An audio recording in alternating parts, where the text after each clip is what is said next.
Good evening, everyone. This is the Puyallup City Council meeting for September 9th, and it's now called to order. Will everyone please rise for the Pledge of Allegiance? Pledge allegiance to the flag of the United States of America and to the republic for which it stands, one nation, under God, indivisible, with liberty and justice for all. Thank you for all being here this evening. It's a wonderful, beautiful evening. With that, I'm going to have the clerk please call the roll. Deputy Mayor King. Present. Councilmember Gilliam. Present. Councilmember Whitting. Present. Councilmember Dorr. Present. Councilmember Adler. Present. Councilmember Johnson. Excused. Mayor Casino. Present. Thank you. At this time, we usually scan the audience for youth so they can acknowledge themselves, so we can acknowledge them. And I just had the opportunity to go to the back of the room because I think we have one eligible individual here this evening. So, young man, if you don't mind just standing up and introduce yourself and tell us why you're here. Hi, good evening. My name is Michael Stella, and although I'm wearing the wrong color tonight, I'm a student at the University of Washington. So I planned incorrectly I didn't dress appropriately. So it's nice to be here. Thank you. Thank you. You did not get the memo. Pardon me? Oh, we have someone else over here. Young lady, would you like to stand up, please?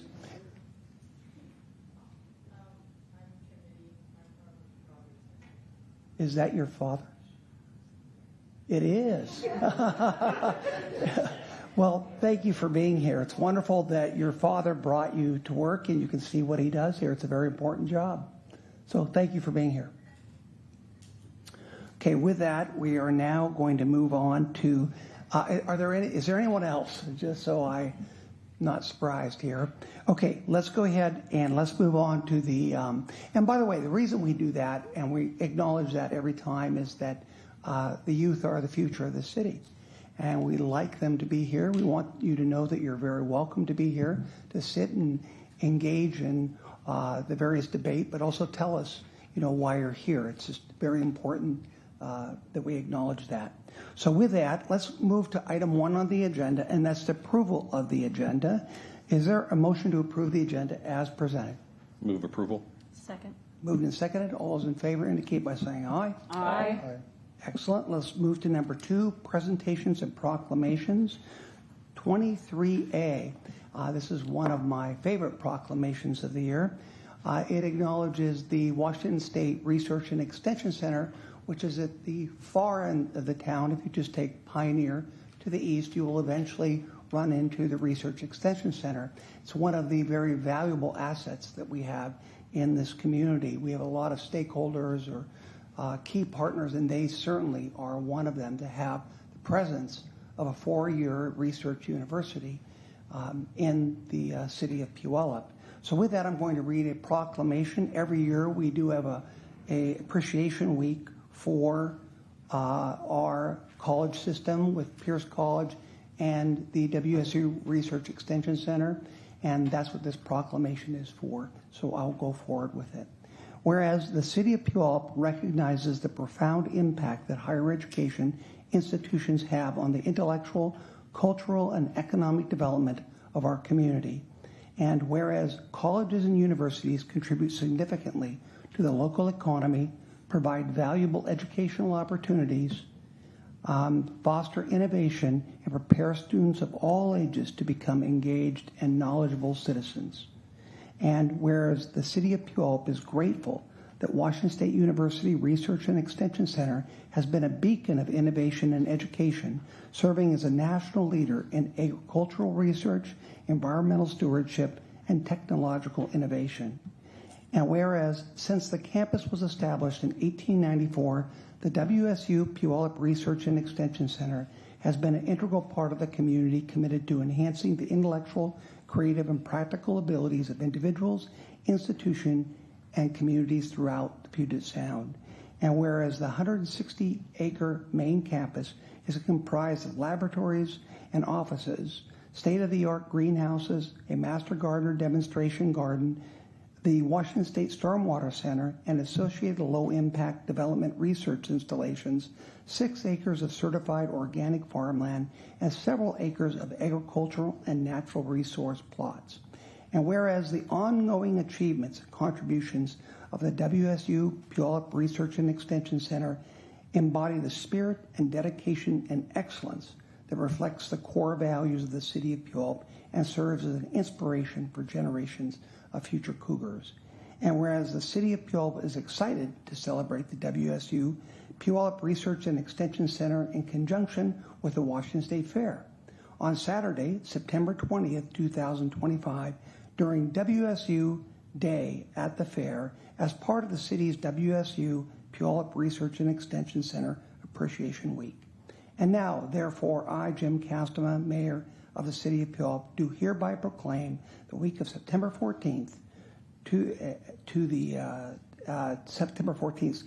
20th as Washington State University Puyallup Research and Extension Center Appreciation Week in the City of Puyallup. I encourage all residents to recognize the individual impact of the WSU Research and Extension Center by shouting aloud, "Go Cougs!" I think I'll let Lauren lead that here in a bit. Go Cougs, and join the City of Puyallup in extending our deepest appreciation for their continued presence and contribution to our community. With that, I'd like to have the Center Director, Todd Murray, come forward to accept the proclamation. Could we all give him a round of applause?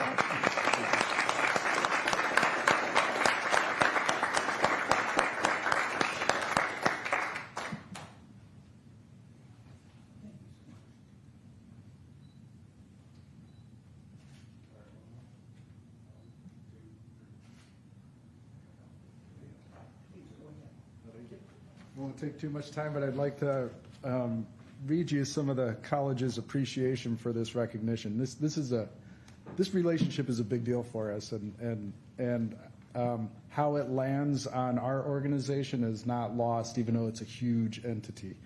But thank you, Mayor Jim Castema and the City of Puyallup for their continued support and the special relationship that the city shares with Washington State University and the College of Agriculture, Human, and Natural Resource Sciences. The WSU Research and Extension Center is integral to WSU's land grant mission, which is advancing education, research, and service to support the healthy communities, sustain the economy and the environment, and strengthen the science and practice of agriculture.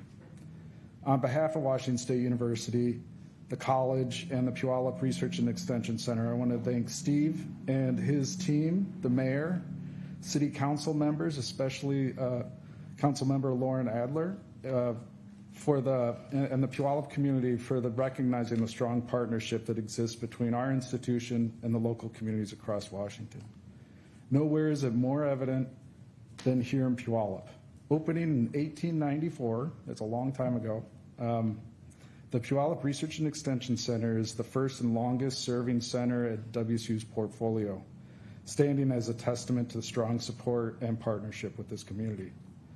As this year marks the 125th anniversary of the Washington State Fair, and WSU is honored to play a central role in celebrating agriculture's history and future through the Our Food, Our Farms, Our Washington exhibit in the Centennial Pavilion. This 13,000 square foot interactive display highlights WSU's impact on Washington agriculture, from innovations like Cougar Gold cheese, Cosmic Crisp Aspals, and advances in food safety, student education, and research discoveries that sustain our communities and economy. With more than 1 million visitors annually, this exhibit is a powerful way to connect Washingtonians with their land-grant university. Connors Associate Deans and WSU's Provost joined us on August 29th to dedicate the exhibit during that first day of the fair. I also want to recognize our new Connors Dean, Dr. Raj Kolsa, who began his role just last Tuesday. He wished he could be here tonight and sends his regards, but he and many WSU leaders have already committed to joining us for WSU Day at the fair next year. We are thrilled to celebrate the 6th annual College Appreciation Week and are honored deeply with the history and strong relationships between us and the city, the State Fair, and Washington State University. So please join us on Apple Cup weekend to root for the Cougs and other teams that might be playing, and come celebrate with us, because this is truly a unique relationship. There's not many other communities that get to enjoy such a positive relationship with their local municipalities, and so we feel really lucky to be in your backyard. So thank you. Thank you, Todd.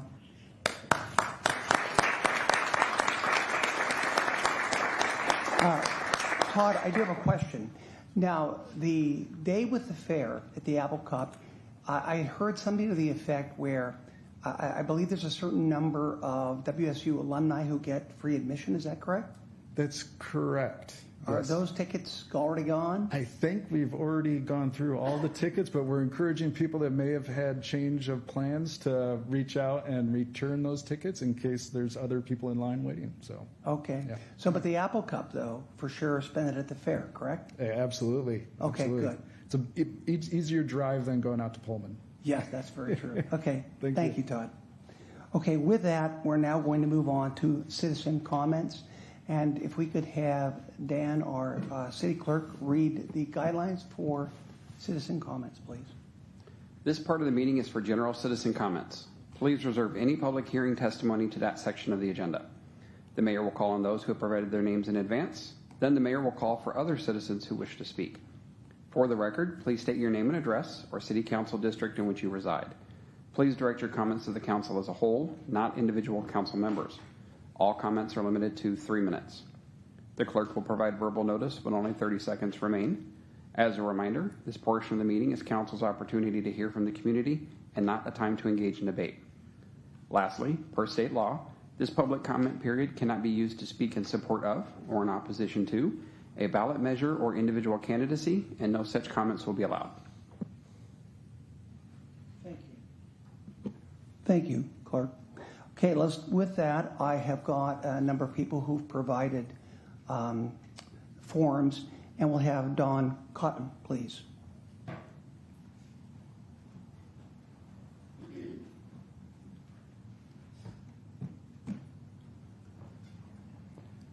Mr. Mayor and members of the council, Don Cotton, District 1. Since it's College Appreciation Day, in keeping with the spirit of the Apple Cup, which is to be played on the 20th, I have brought in a memento from the 1935 Apple Cup, and it's an advertisement for that game. It was to be played at Joe Albee Stadium in Spokane on October 25th. Now, if you're a Husky fan, it shows a Husky about to run for a touchdown. But if you're a Cougar fan, it shows a Husky runner about to be tackled for a loss. And this does have a Puyallup connection. When the Pioneer Bakery building was sold in 2018, the new owner turned it into a pub. My son happened to be in there having a beer and was talking to the owner. He said that he had a sign in the back and he really didn't want it. So he gave it to my son, and my son gave it to me as a birthday present. And I was very happy to receive this. It's made out of cedar wood. The colors are still pretty bright considering it's 90 years old, and it's pretty neat. So some of us here are old enough to remember Paul Harvey and his Rest of the Story. For you younger people, Paul Harvey was a radio personality that told stories that often had a twist or a surprise ending to them. So this is my version of the rest of the story. When I was in the Air Force, I was stationed at Fairchild Air Force Base, just west of Spokane. So I was somewhat familiar with the city. In fact, I had attended a Cougar game at Joe Albee Stadium. And I got to thinking, is Joe Albee really that old? So I Googled it. It was built in 1950. Then I Googled the date of the Apple Cup in 1935. It was played on October 14th. And as far as the Apple Cup goes, the Apple Cup did not become the Apple Cup until 1962. Before that, it was the Governor's Trophy. So just exactly what I have here, I have no idea. Thank you.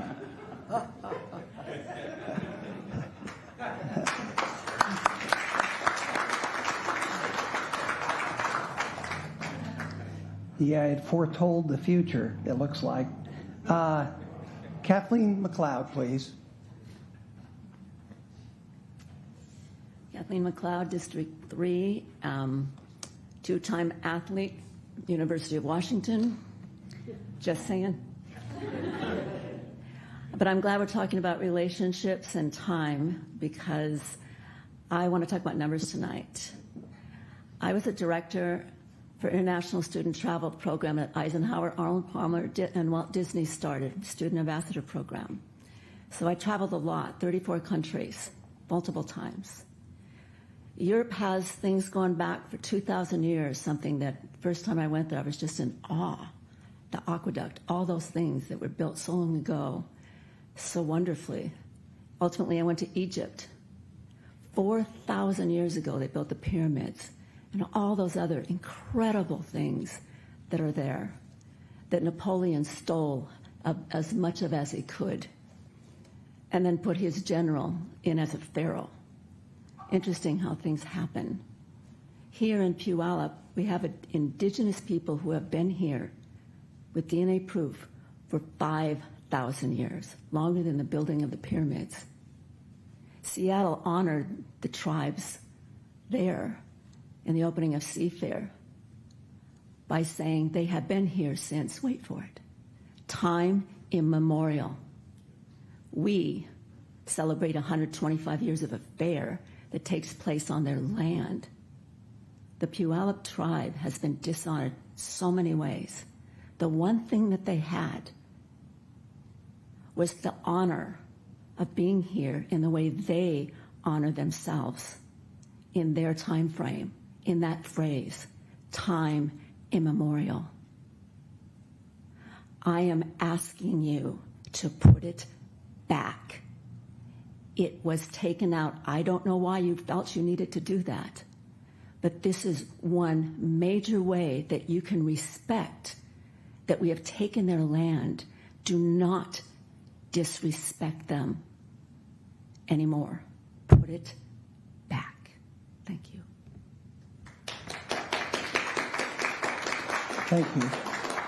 John Palmer.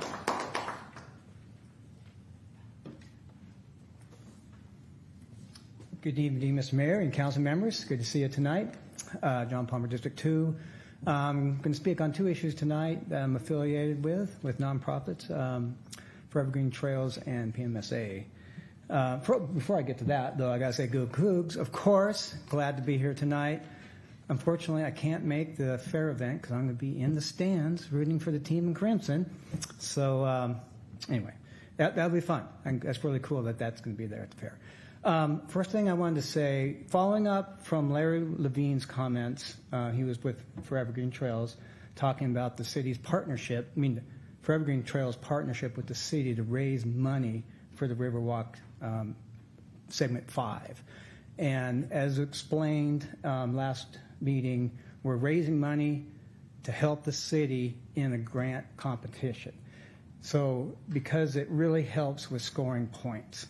Because the competition for state RCO money grants is really difficult. And so if we can get $15,000 raised money from the community, that will go a long way, hopefully, to get those extra points and get the millions of dollars that we're going to need to build that trail.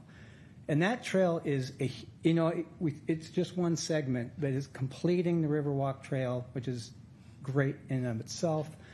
But also with the completion of the Puyallup Trail, eventually, not too many years from now, connecting into Tacoma, we're going to, complete the vision of the trail from Tacoma all the way up to Mount Rainier.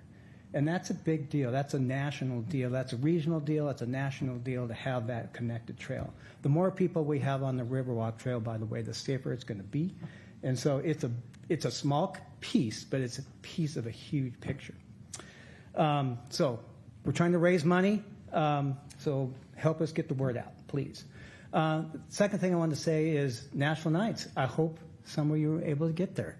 It was a total blast. And exceeded our expectations.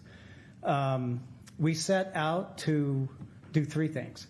One, an economic boost for our downtown restaurants, bars, and shops. 2, highlight local talent, country music talent, which we have a lot of.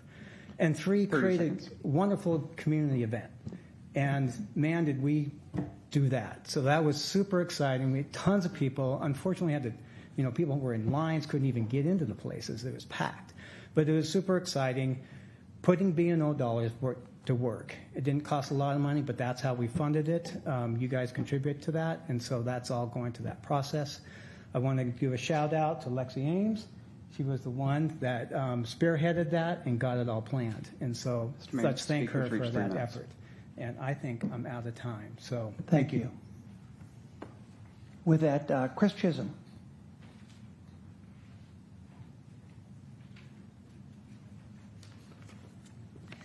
Chris Chisholm. At the last council meeting, my District 2 Representative Johnson said, quote, "Sometimes citizen comments are triggered for political gain, but you have to look at who's up for re-election and what posturing they're doing on what may not be a real issue or real problem." I'd like to know what issues citizens brought up that Mr. Johnson feels are not real or important. I suspect he was referring to the short-sighted, likely litigious comp plan amendment he moved to bring up during an election year that directs our city to follow a last-term president's executive orders instead of our state law. The instructions that we give specifically are to address the council. I am. Entirely. I'm speaking in the third person. Not individual. Absolutely not. He's my representative. There's no restriction on freedom of speech. Let me finish. He also is referring to citizen demands that all council members make a statement condemning the violent, racist death threats made against the city's planning commission chair. Whether they knew it or not, the 4 council majority sent a dog whistle to local racists when instead of immediately condemning the most violent threat known in Puyallup's modern history against a public official, they remained silent for 2 months and remain so. That sent a message to violent racists that Puyallup's leadership won't stand up against these kinds of threats.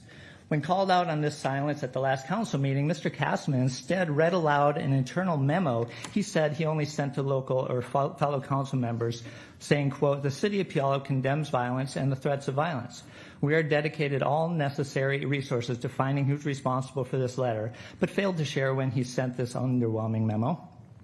The party who sent the violent racist letter were likely pleased at the mayor's acknowledgement that the city did not make its public statement addressing the threats for so long.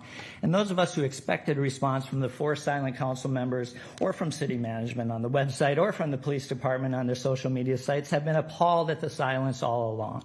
In the internal memo, Mr. Castman says the city is dedicating all necessary resources to finding the culprit. Considering it's been more than 2 months since the Planning Commission chair received these threats, were the, quote, all necessary resources really dedicated? Or is it just one case out of maybe 30 that the assigned police detective has to juggle? Has there been additional staff, money, or expertise dedicated to this case? Does the Puyallup Police Department have experience dealing with hate crimes or threats to public officials of the severity? Has the department contacted the FBI for assistance since hate crime is their jurisdiction? Or has the city tried to keep this situation under wraps for what the majority of this council seems more concerned about, PR? Mr. Castman ended the meeting with reference to Greek philosophy about listening and learning. I wonder if my comments today will be listened to.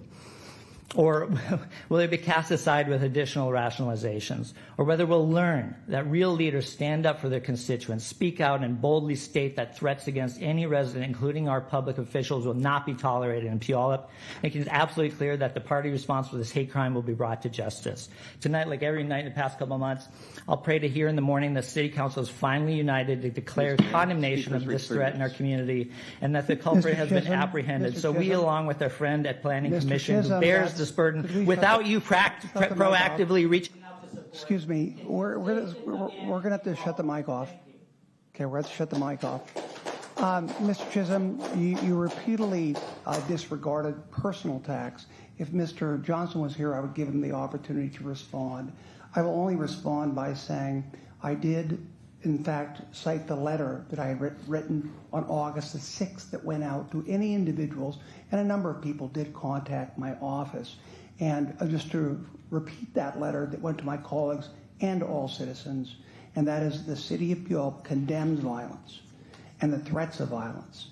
The comments made towards Kenya Jones Lowell are unacceptable, and we are dedicating all necessary resources to finding out the individuals responsible for that letter, and we are dedicating all the resources that we possibly can to get to the bottom of this. But sometimes an investigation is not done in a short time. A thorough investigation must be completed. We are all committed to that. So with that, again, if Mr. Johnson was here, I'd give him an opportunity since it was very personalized comments. We're now going to move on to Matthew. Is it Karras? Karras. Yeah, Matthew Karras. Don't worry about it. You'll get it. Well, the signature, the penmanship is a little difficult to read. So go ahead. All right, understandable. So, I'm here again just to talk about, my frustrations with the city council. I feel that you really do not listen to us. You really do not care what we really have to say. Instead, you would rather do posturing. You'd rather go and have, these fun little events, talk about colleges, which is nice. But what does it really do for public safety? What does it really do for the safety of our planning commissioner? I also want to talk about how I feel the city council treats our unhoused. During the summer, I could have relaxed as a school teacher, but I decided to go help our unhoused people. I went over to New Hope, and I went over and talked with them. And honestly, they have no idea who any of you people are. They can't name who the mayor is. And to me, that is completely sad. Excuse me, because I am very tired. I've been working at New Hope. I've been working at the school. So, I am very tired.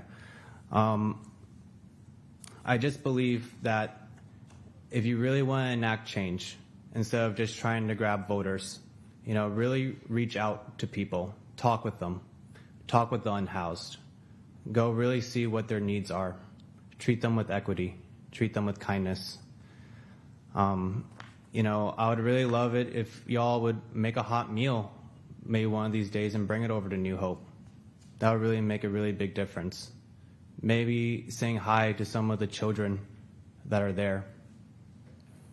I know that you guys really like it when children come to the city council because they are the future leaders of America. But what about some of the kids who can't make it? So I just want you to think about some of those things. I'm not here to yell at you. I'm not here to be as a fist full of rage. But I want to reach out to you as a person. I feel very sad that I don't feel that you guys care. And maybe this will be a discussion one-to-one. I'm not sure. 30 seconds. Thank you, Matthew. That will conclude everyone who has signed up. Is there anyone else who would like to come forward? Okay, seeing none, we'll go ahead and move on to the consent agenda. This is where we have a number of items that are non-controversial that we go ahead and make one motion to pass simultaneously. Today we have got 3A through 3G. Are there any items that a member would like to have put to a different section of the agenda? Okay. Hearing none, do I have a motion to approve the consent agenda? Motion to approve. Second. Moved and seconded. All those in favor indicate by saying aye. Aye. Excellent. Let's move on to the fourth item, ordinances. The second reading of an ordinance to vacate 2nd Street Southeast between East Meeker and East Main Street for the Meeker Festival Street project and Public Plaza as part of the Palindrome Community's mixed-use project on the city's downtown Cornforth property. And Hans Hunger, if you can be available to answer any questions, I think we are somewhat familiar with this after all of the hearings and presentations we've received. However, having said that, if any member has a question, please note that and I will make sure it's addressed. Okay, seeing none, is there a motion to approve second reading of the ordinance? Move approval. Second. Moved and seconded. Okay, we'll go straight to a roll call vote. Dan, clerk, if you could go ahead and proceed. Councilmember Gilliam? Yes. Councilmember Whitting? Aye. Councilmember Dorr? Aye. Councilmember Adler? Aye. Deputy Mayor King? Aye. Mayor Castaner? Aye. Okay, now let's move on to 4B, second reading of an ordinance pertaining to 2025 routine budget adjustments. Barbara Lopez is here for any questions you may have. This is the second reading. Are there any questions? Okay, seeing none. Do I have a motion to approve? Move approval. Second. Okay, moved and seconded. We'll go straight to a roll call vote. Councilmember Whitting? Aye. Councilmember Dorr? Aye. Councilmember Adler? Aye. Deputy Mayor King? Aye. Councilmember Gilliam? Aye. Mayor Castro? Aye. So let's move on to considerations and requests. That's number 5 on the agenda. Railroad Quiet Zone Study. I had to pinch myself. I can't believe this is actually coming before us. It's something we've wanted for a number of years, and we hope we can get some good news today. Engineer Hans Hunker, if you could go ahead and introduce this subject. Yes. So, Mayor and council members, last year you authorized us to start to investigate, to authorize a contract with PH Consulting for investigating, implementing a railroad quiet zone. We have a draft report now, and I'm going to introduce Pablo from PH Consulting to come here and walk through kind of the results of that finding there and what are the next steps. Thank you. If members have questions during the presentation, just go ahead and put those on the board, and at a timely point, make sure that they're addressed. Go ahead, please. Thank you, Mayor, and thank you, Council, for the opportunity to present. My name is Pablo Parra. I'm a principal with PH Consulting. We're based nearby in Fife. We do a lot of grade crossing safety projects and quiet zone administration. We were recently selected, like Mr. Hunger mentioned, for the city project to evaluate the feasibility and to develop alternatives for implementing the quiet zone along the BNSF Railway. It parallels Stewart Avenue and Pioneer Way. We've got quite a bit of recent experience developing similar projects for other cities in Washington, including Bellingham, Tacoma, working on a couple in Monroe and Marysville as well at the moment. So just a high-level overview of the corridor and the project. It parallels Stewart Road, or Stewart Avenue, sorry. Didn't catch that one.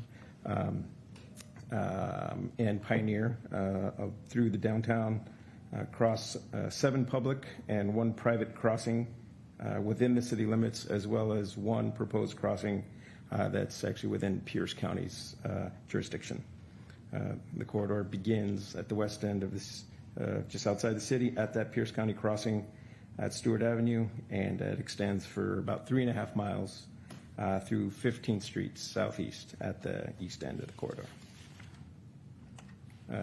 Just wanted to kind of talk about what is a quiet zone. Currently locomotives are required to sound their horns for about 15-20 seconds in advance of every public crossing. You're all well aware of that.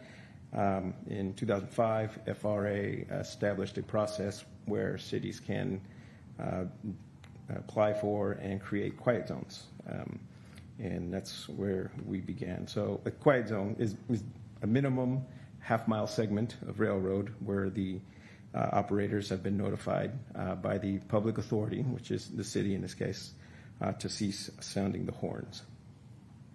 And once implemented, will you still hear noise at the crossing? The answer is yes. The difference is it will be primarily the bells. You'll always hear the bells at the crossing, the pedestrian bells, which aren't terribly loud, but the locomotives will still have the right to sound their horns in the event of safety concerns. If they see people or cars or animals in the railroad right-of-way, they will sound their horns as a warning.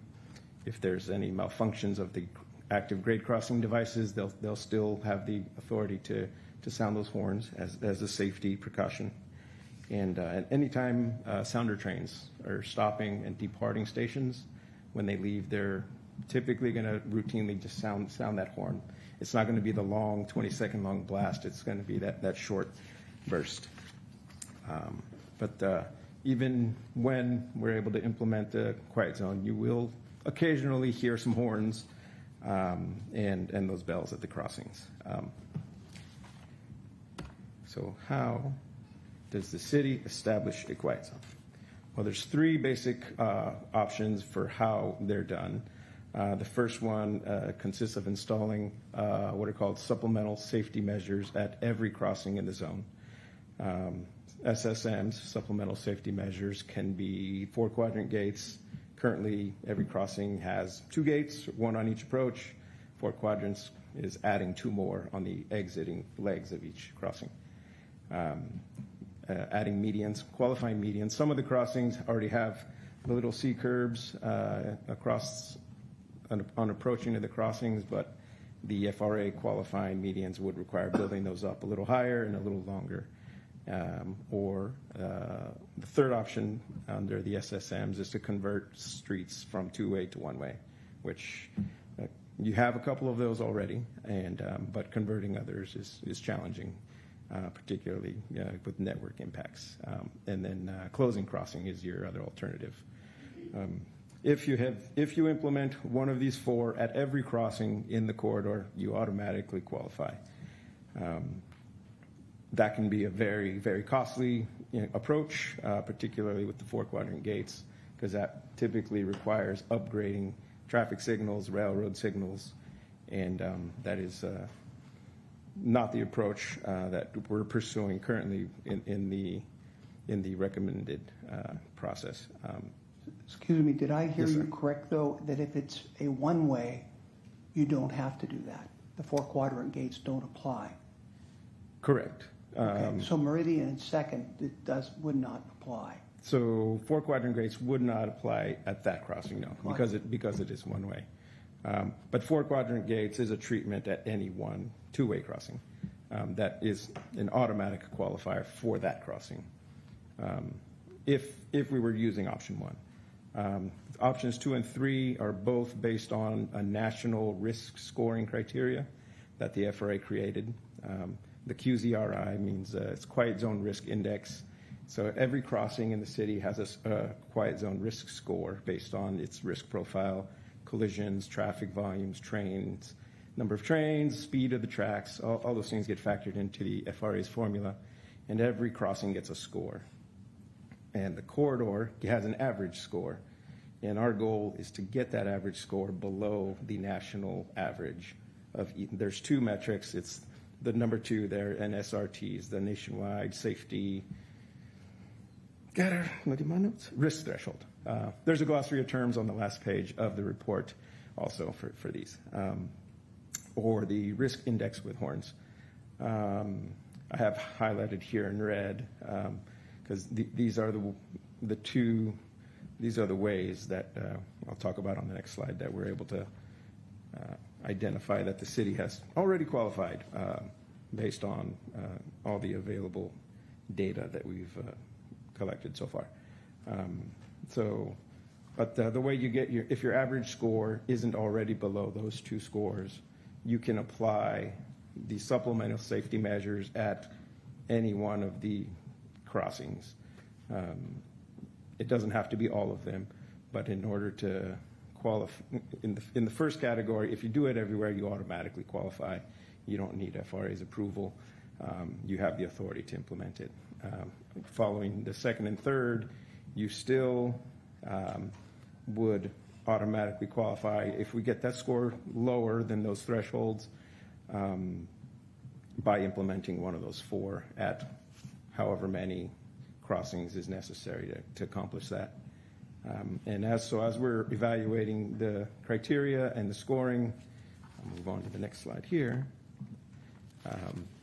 I'll get into kind of the project status and how we got there. Let me back up a little bit here and just kind of describe that process. So we started the analysis in late last year, November.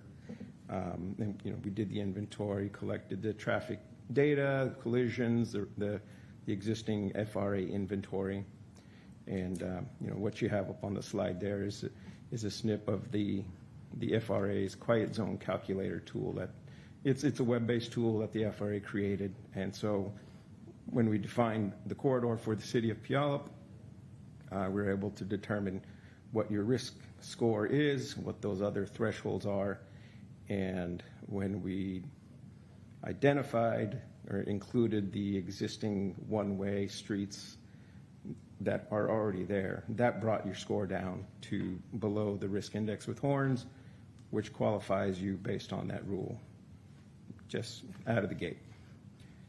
So that's good news.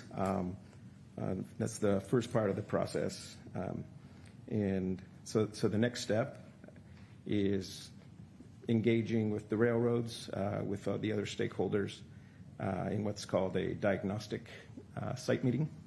And then so every operator, stakeholder, the public, private crossing owner, and Pierce County will visit each site and evaluate if there's any other deficiencies or upgrades that want to be recommended.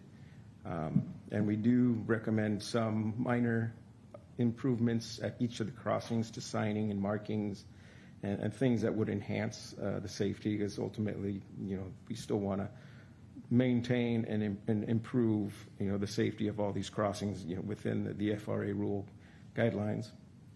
And so after that diagnostic team meeting is held, we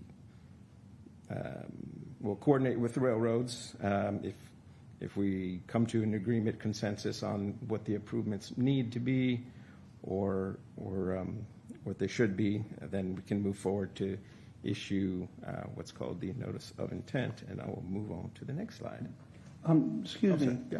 Could you just, I apologize. Could you explain that form a little bit? I'm looking at this. First of all, I like the estimated cost. That's excellent.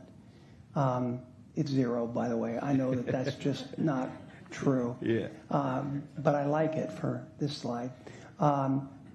So explain this. You have all of the gates that you've identified, and then you've got this SSM, pre, and then you've got the risk, which I assume points dealing with numbers of autos or whatever the case may be, correct? So the scores there, I can go down the list there. The nationwide significant risk threshold is that the lower threshold that I described earlier, that if we're lower than that, you automatically apply. Got it. The number below that, risk index with horns, is kind of that secondary criteria that if we install improvements that get us below that number, we qualify. Okay. And then so what this calculator output shows is that when we account for the one-way streets that were already implemented, and you get credit for that. So because they used to be two-way streets and the city already implemented the one-way improvements, that counts, and it's listed as pre-SSM because it was actually implemented before the rule was established. So I don't know why, but it's a different score. It's actually a better score if you implemented it before, maybe just because it's been there longer, and the risk history has been documented, and so you get a better score. Either way, you would qualify below that threshold. But it is essentially that conversion of those two streets to a one-way that currently shows that you're qualifying to meet the criteria for the quiet zone. Can I answer your question? Sorry. Yeah, you did actually. Before Councilmember Whitting, I just want to repeat the process. You will go ahead and make an analysis of every one of these intersections to see what we need to do to bring it to the appropriate score. Then you're going to meet with Burlington Northern and get to see whether they agree with you and come up with a compromise, so to speak, or an agreement. Maybe not compromise, maybe just an agreement. And then you are going to then cost that out and then bring it before us. That's part of the process, yes. Okay. So we've already evaluated the corridor, and we've determined you qualify. The memo we've submitted, we've included some proposed improvements they're pretty relatively minor, just pavement markings, signage improvements, and those we included costs in the memorandum. This one says 0. That's just the way the FRA calculator works. Well, actually, it's because we didn't have any of the SSM improvements, any new SSM improvements in that formula, so it doesn't report any new costs. So, Okay. Our proposed costs are in like the $20,000 per crossing order of magnitude, and some of those things are things that can be done by city crews, maintenance crews, like markings and signage. Councilmember Whitting. I just looking at these risk factors and just like to understand a little better what goes into those risk factors, and I'd like to focus on Meridian Street. One way is the 334,000 risk factor, and 7th Street Northwest is the 51,000. So those are some pretty substantial differences. Could you explain what drives those figures? So they're a function of traffic volumes. So the more volume on the crossing, the higher your factors are going to be. But they also factor in collisions within the last 5 years. So if one crossing had a collision last year, their score will go up. And so if other crossings have lower exposure, then their scores will be lower. So it's traffic volumes, collision history. They all have the same train volume, so that's consistent through the corridor. Train speeds. It doesn't have to do with the 4-quadrant or what the physical barriers and so forth are. So if we did apply a 4-quadrant gate, it would lower the score as well. So those do have a factor of safety that would adjust the scores down. We just don't need to add those in order to qualify. Okay, thank you. Right. Proceed. All right, thank you. So where was I? Almost at the end of the presentation.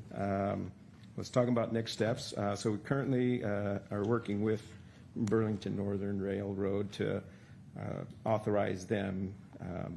They require their own agreement, and what they've submitted to the city essentially accounts for them doing a pretty significant level of effort, which I don't anticipate will be needed based on this analysis.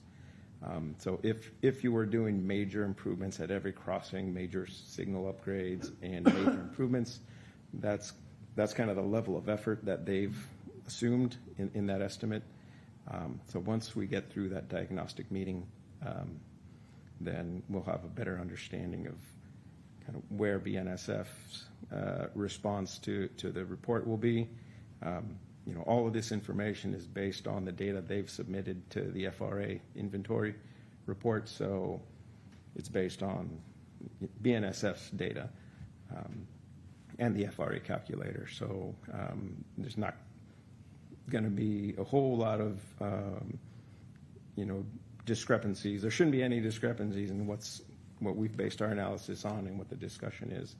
What you do typically see from BNSF, however, is if they have some old facilities that they want improved, they may ask the city to voluntarily upgrade it for them. And so that's something that we'll bring to the team for consideration, and the diagnostic team. And the city ultimately has the right to make a decision either way under the FRA rule. But once we hold that meeting with all the stakeholders and BNSF, then we move forward to issue that notice of intent. That's followed. That's a requirement under the FRA rule. It just notifies the operators, the FRA, the UTC, which is the state agency that manages railroad crossings, and the others, Pierce County in this case, would be involved. And after a 60-day comment period, whatever those improvements are that the city has committed to do, those get done. and then you issue the notice of establishment, which just is the final requirement of the process, and then you have a quiet zone 21 days later. They'll stop sounding horns. Okay, Councilmember Gilliam. Thank you, Mayor Castro. Paulo, I'm still trying to wrap my brain around the public safety portion. So I believe my colleagues will probably address the financial part, which I'm excited to hear about here in a second. But I'm thinking about the crossing, the private crossing on Stewart and 66, and they don't currently have any drop down of any kind. It's just, you just drive over and the stop sign is on the opposite side of the tracks, and then if it's clear, they can keep driving. So I was curious which one of the supplemental safety measures would need to be implemented right there.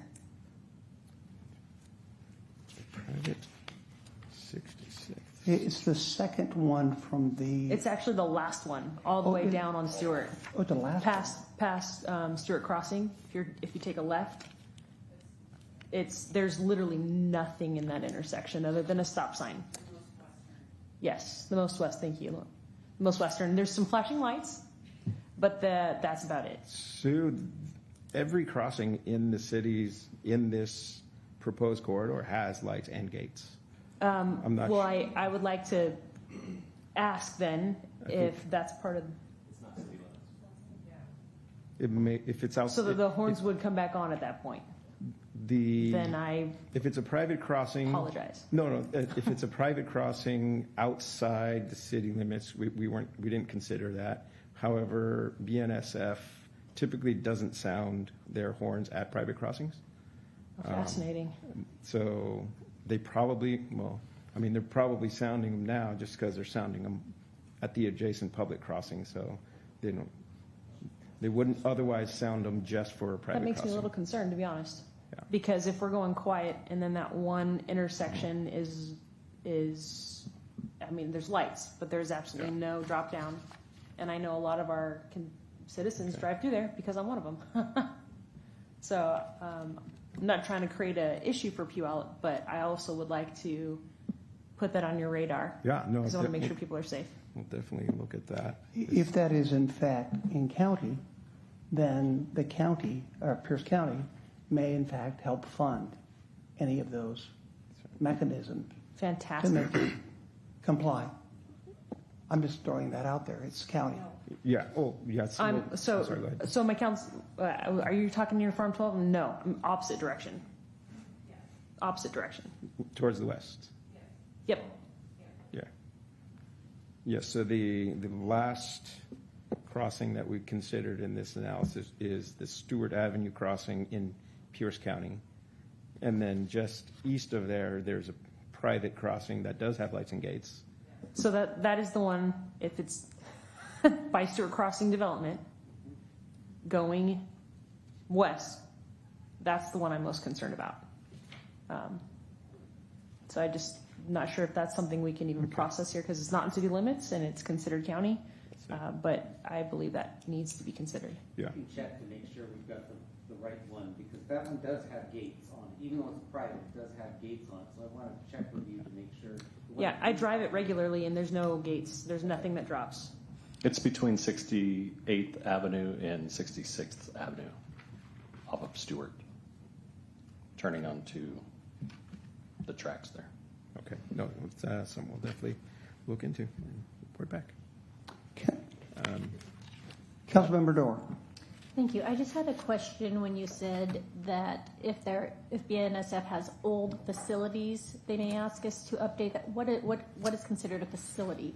So their gates, their signal systems. For example, on Meridian, they have what they call I believe they have scissor gates, or they have the single post that has the road gate and the pedestrian gate coming down the same mechanism. So that's not their standard anymore. So if we were needing to install some signal improvements at that crossing, then they would require the city to pay to upgrade those.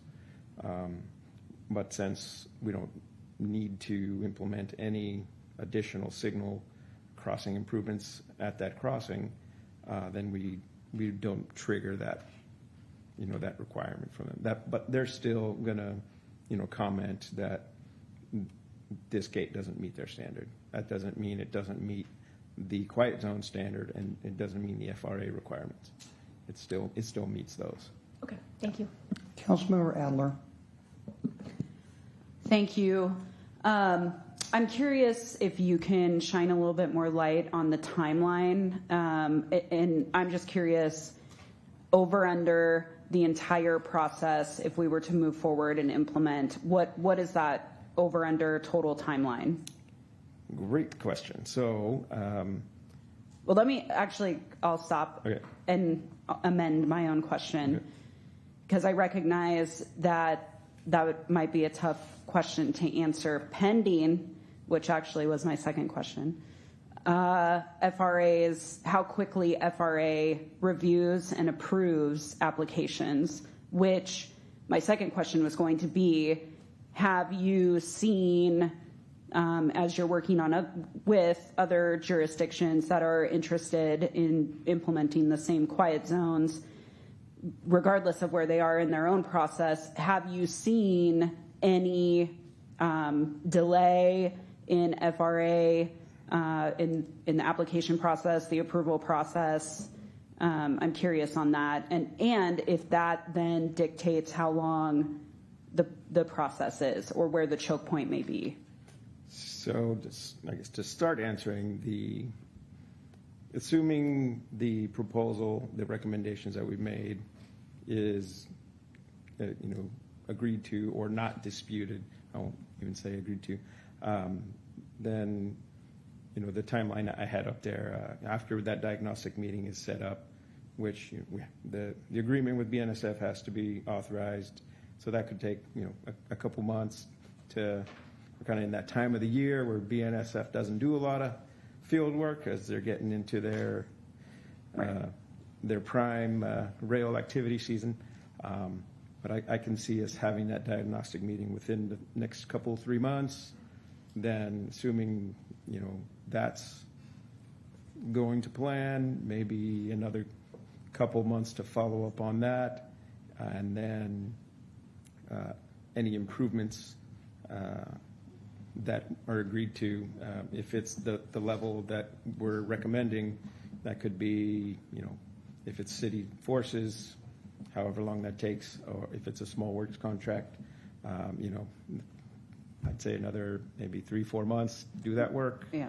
But I'd say best case scenario, you could have it implemented middle of next year, late next year.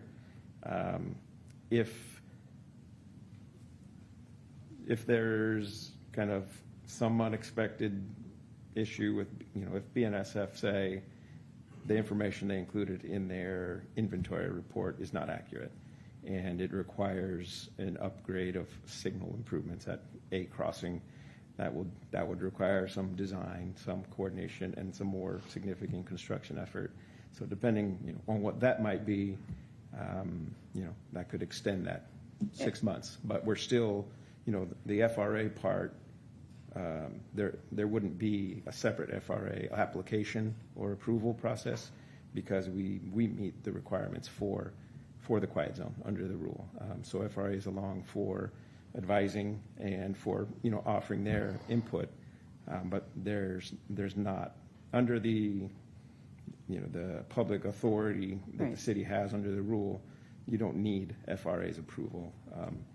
There is a separate process if we didn't meet the threshold, the scoring requirement, that we could submit the alternative safety measure, and I had a reference to that in the report, but didn't go into it, because if we have to go there, that will extend your process by a year, 16 months, because that process, create an application, it goes to FRA in DC, right, and there's a big logjam there in reviewing those applications. Right.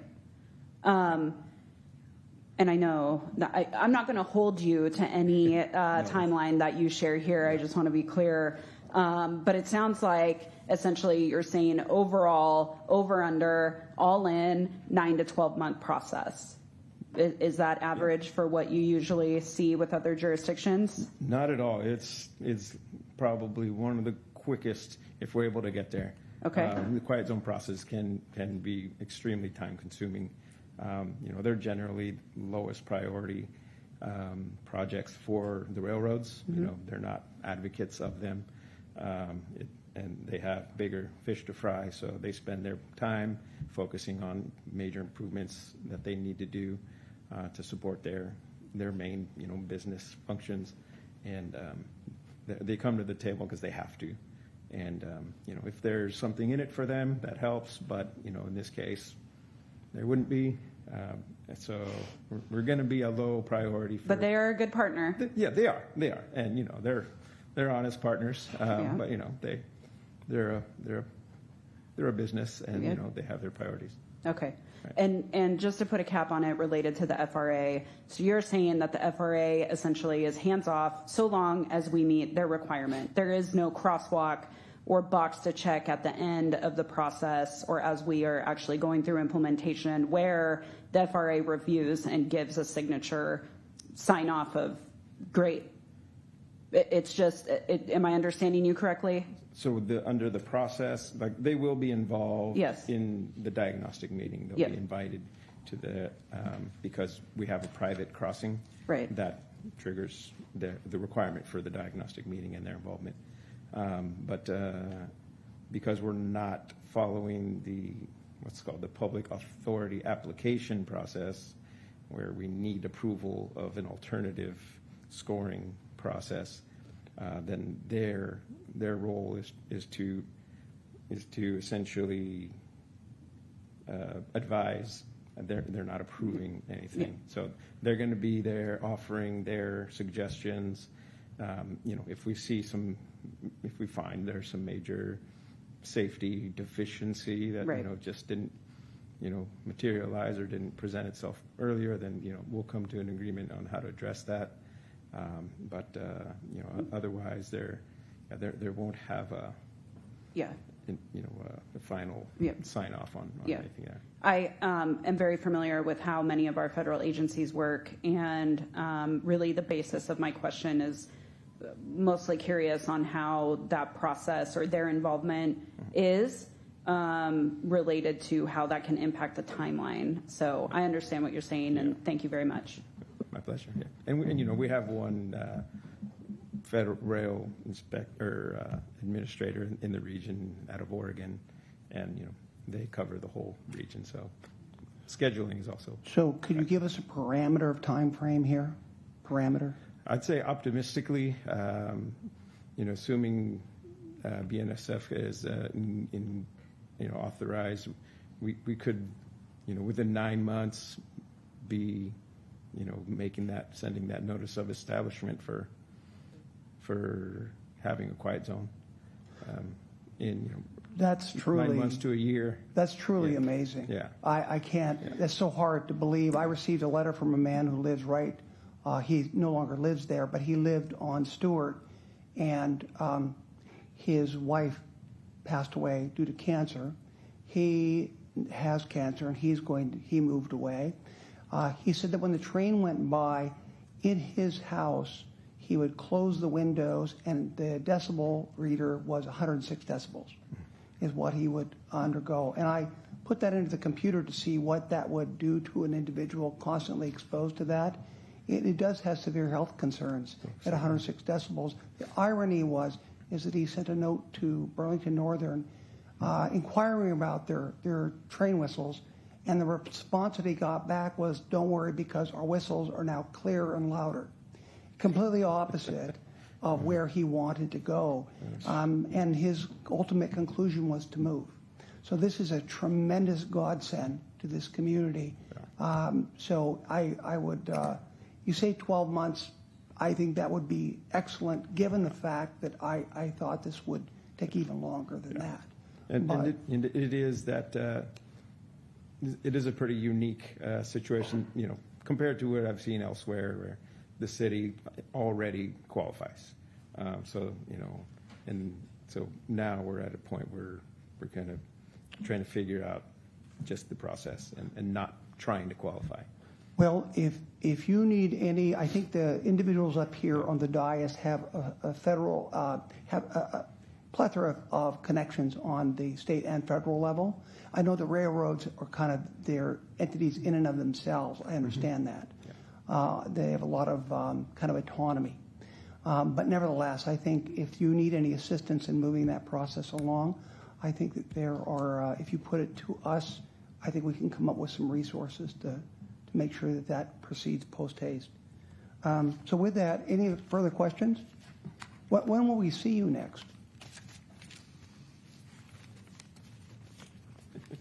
I'm going to suggest that after we have the diagnostic meetings and we get a better idea, now we will be coming back to the next council meeting with authorization for the agreement with BNSF to continue on the diagnostic.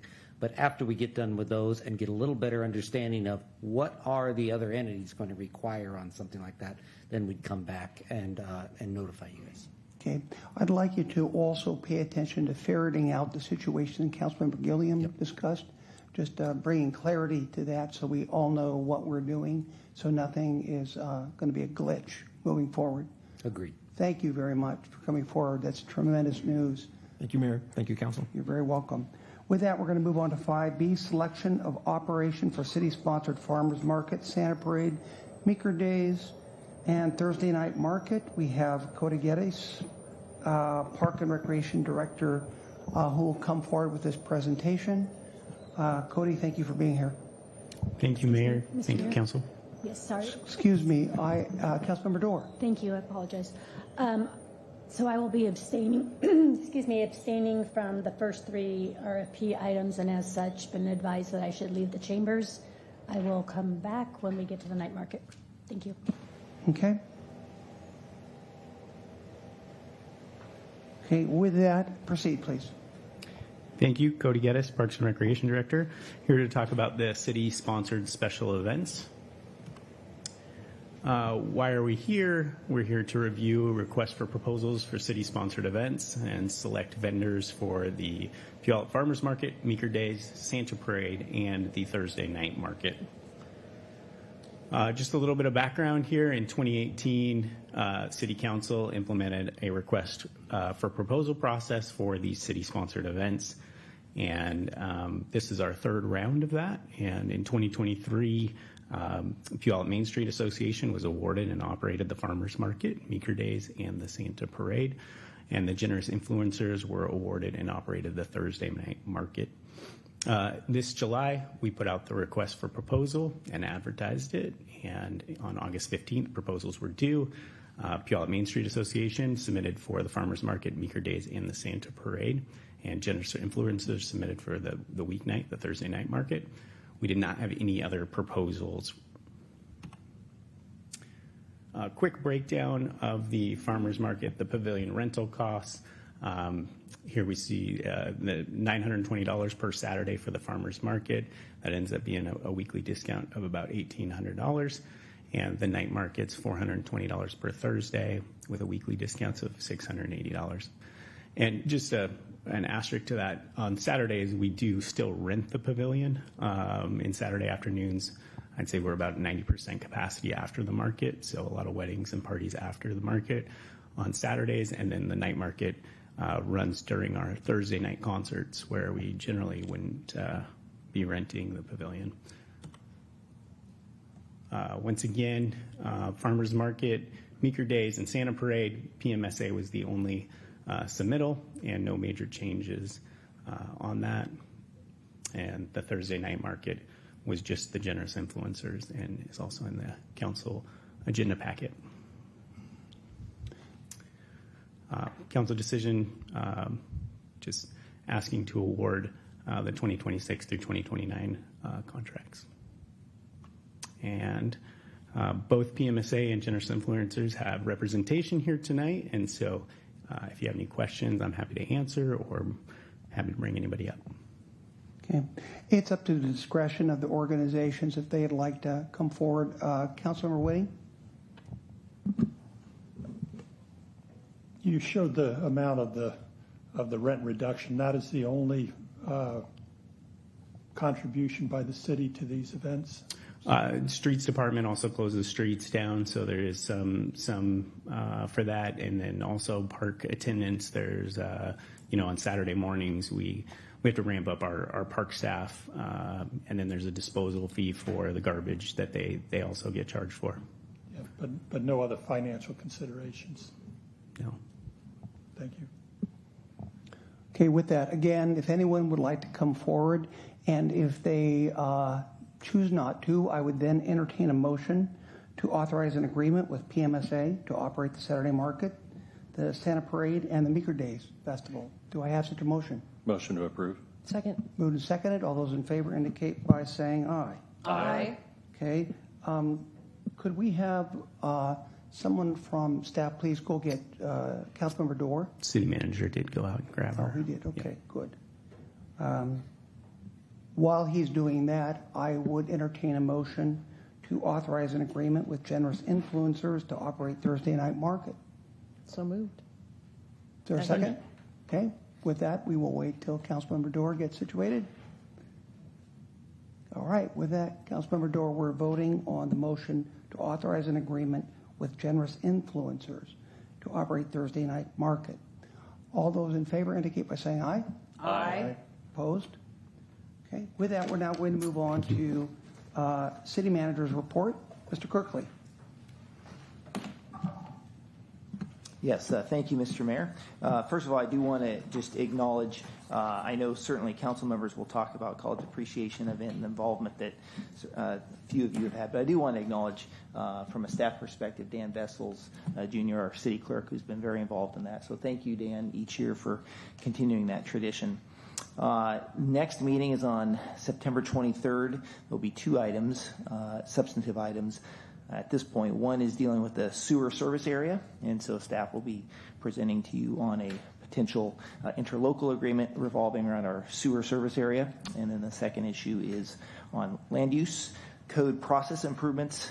You might recall the planning manager, Katie Baker, was here a year or so ago just going over some different code components that we encounter either through applications or we've heard from you that you'd like to have some discussion around changing. And so she will be here to do a presentation on that and get direction from you on what you'd like us to focus on going forward. At this point, those are the two substantive items. Thank you. Thank you. Councilmember reports. Councilmember Adler. Thank you, Mr. Mayor. I will be brief and focus on WSU Day at the Fair, and am grateful for the proclamation this evening and for Todd, the director at the WSU PREC, Puyallup Research and Extension Center, for being here this evening. We are very proud to have that campus here in Puyallup, and it is has quite a history, quite a tradition.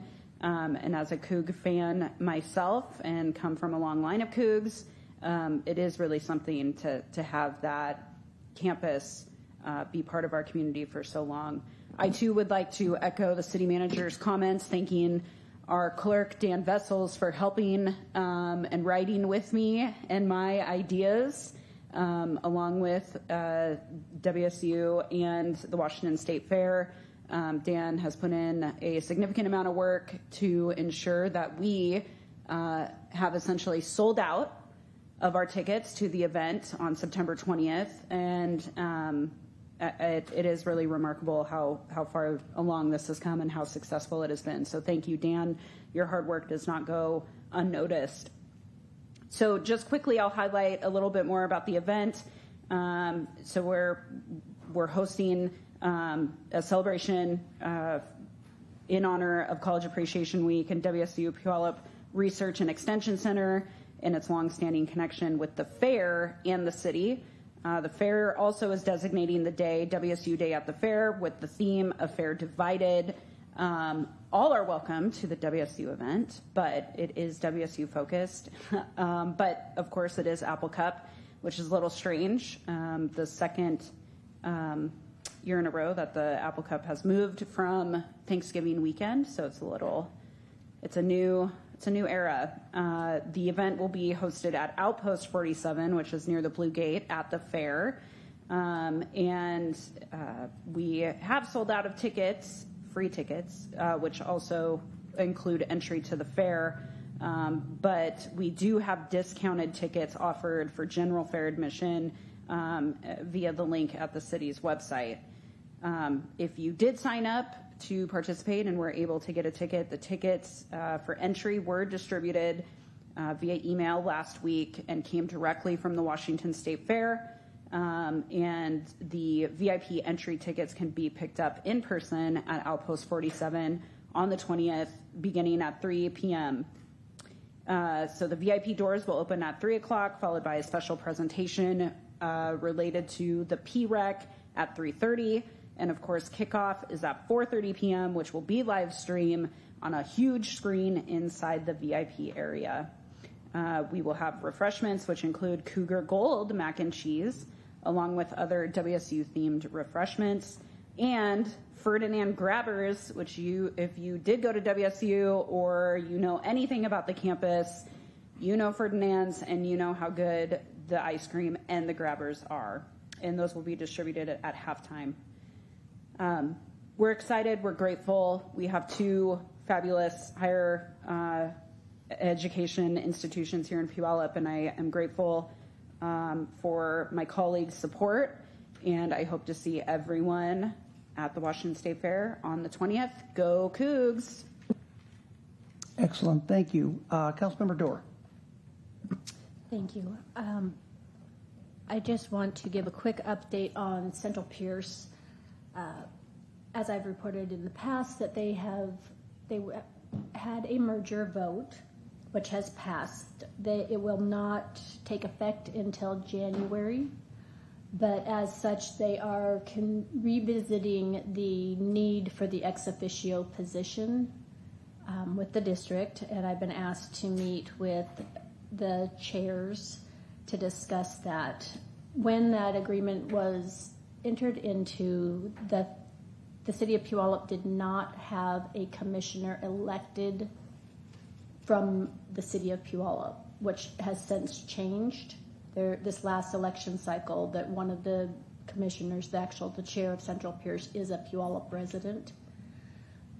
So that is something that they are looking at, and currently they have 15 commissioners, and so they're a little bit challenged with the amount of voices that they have. So anyway, I will follow up with that. I just wanted to flag that for the council. I have not yet set that meeting. And as soon as I have more information on that, I will follow up. Had the opportunity, along with some of my colleagues, to attend the ribbon cutting for Our Food, Our Fair, whatever. It was fantastic, our Washington. But I have to tell you, I am so loving that they brought back Do the Puyallup. And I went down there for another thing today, and I saw it on the festival street in the concrete. But I'm not a merchandise person. I'm not a thing. But I'm telling you, I bought the Do the Puyallup stuff because there's something about that hometown pride. Yeah, I know. And I've actually visited with Councilmember Adler, who has shown me the ropes on where to get this stuff. So anyway, I just think it's fantastic that we have that, and there's just something that buoys my spirit about having Do the Puyallup. With that, we'll be done. Thank you. Thank you. Councilmember Gilliam. Thank you, Mayor Castava. I just wanted to do a huge shout out to the Puyallup Main Street Association regarding their random acts of kindness. So every week during the Saturday market, they look for ways to randomly show an act of kindness. And this last Saturday, they bought 30 bags, so about 300 pounds worth of produce to just simply distribute randomly. And the reaction that they got from guests, they were blown away by the generosity, blown away by the thoughtfulness. So every Saturday they try to do a little something, and I'm glad that we went ahead and approved PMSA to continue on with the farmers market as well as generous influencers with the Thursday night market, because it really does bring people together and it promotes local business. So I'm very proud. Thank you. Thank you. Councilmember Whitting. We've had several individuals mention the Our Foods, Our Farms, Our Washington exhibit. It's in the blue and white tent just inside the blue gate of the fair. I have been through that extensively twice and find it highly educational, highly interesting, and it's amazing to see what progress our agricultural entities are making in terms of their productivity and their protection for the environment. So I thought it was well worth everybody's time, and I encourage everybody to stop by. Thank you. Thank you. Deputy Mayor King. Thank you, Mr. Mayor. I just want to let everyone know of the city center lights are now lit up in cougar colors out there. And so when you come through our downtown, you will see those lights, and that is what that represents. So every time you come down, you'll be able to say, "Go Cougs." With that, I just want to make sure everyone recognizes that this, in the next couple of days, may we recognize and pause to remember that day that forever changed our nation, September 11th, 2001. 24 years later, the images, the emotions, and the weight of that tragedy remain etched in our hearts. We remember the nearly 3,000 lives lost that day, the families who still carry that pain, and the countless acts of courage that shone through the darkness of that day. I had the opportunity to visit Ground Zero Memorial a few years back, and it is definitely a sombering moment when you visit that place where that tragedy occurred. May this Thursday we honor the first responders, firefighters, police officers, paramedics, and everyone who rushed into danger without hesitation, many making the ultimate sacrifice. May we honor the men and women of our armed forces who in years since have stood guard to protect our freedom and defend our nation. Their courage and commitment remind us of the best of America. 9/11 also reminds us how strong we can be when we stand together. In the aftermath, we saw neighbors helping neighbors, strangers becoming family, and communities across the nation united in compassion and resolve. That spirit of unity is something we must continue to carry forward, not only in times of tragedy, but in our everyday lives as citizens, as neighbors, and as Americans. As we remember this Thursday, let us recommit ourselves to building a community worthy of their sacrifice. Let us choose compassion over division, courage over fear, and unity over discord. May the memory of 9/11 guide us not only in remembrance, but in the way we live and lead. Thank you, Mr. Mayor. Thank you, Deputy Mayor King. I think everyone remembers that day, where they were, what they were doing at that time. I can remember very explicitly watching that on television and in disbelief. That morning I was to speak in Long Beach at a Veterans Affairs meeting, and the communication between myself and them had been all, for the most part, shut off because everything was in such disarray. And I drove from here to Long Beach that day so that I would be at that speaking engagement, knowing full well that probably by the time I got there, maybe something had happened, but I didn't want on that very somber day to let anyone down. And when I arrived there, in fact, it was a canceled event. But the entire time it was just a very big shock to this country, and my children still remember it very, very vividly. Thank you for bringing that forward. May we all keep that in our hearts and minds on that day. I do want to go over a couple things. First of all, let me review concerts in the park this year. We had 9 concerts. They were very well attended. 20,000 people attended, a record number of people. I think they made the dance floor probably bigger than they had ever made it before. But that was a very well attended event. And what's good about that event is I can really say that people just come together over music and all politics, everything just fade completely away. It's really a very, it's very kind of a joyful experience that everyone comes together at those concerts. And may we always remember that when we get together, that we come together as friends, and those events are very good. I'd like to also bring up, we just recently had the rodeo parade. I don't know if that's the only parade like that in the United States, but certainly the cows were the fastest herd I'd ever seen in a parade. But they are, there's always a novelty to that because you don't know if they're going to go inside of a store or do something completely unpredictable, because a cow only knows what a cow will do. At least that's what they tell me. So that was just a fun event. A lot of children were at that. Let's see. I do want a little bit of housekeeping information. When we approved the AOB lot development, there was a lot of question as far as parking for the senior center. And I have been engaging with a group of individuals there now for probably well over a month and a half. And I think we have a very, very good parking agreement with the senior center to assure that when that development goes in, or even during the construction of that, there is ample parking for our seniors. So they will always have the necessary parking, so when they go to an activity there, they will have actually dedicated spots during senior center hours that they can utilize these parking spots. I think it's going to work out very well. Finally, let me just comment. An individual in testimony today commented about language in our comp plan. I just want to assure the public, I asked people to read actually what was in that comp plan, and they'll see that the language is extremely respectful. It's not legal, but that's the purpose. That is a land use document. It's not a legal document.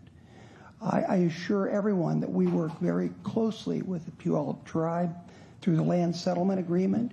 In fact, we recently modified that agreement in a very mutual way between both entities. We have mutual respect, understanding the sovereign nature of each governmental entity. So with that, I just want to assure the public that we are being extremely respectful towards each other, and I ask them to read the document and see for themselves. I think it is, again, shows the kind of respect we need to have. So with that, I will go ahead and conclude my remarks, and thank you all for this meeting. I will see you in 2 weeks' time. Thank you.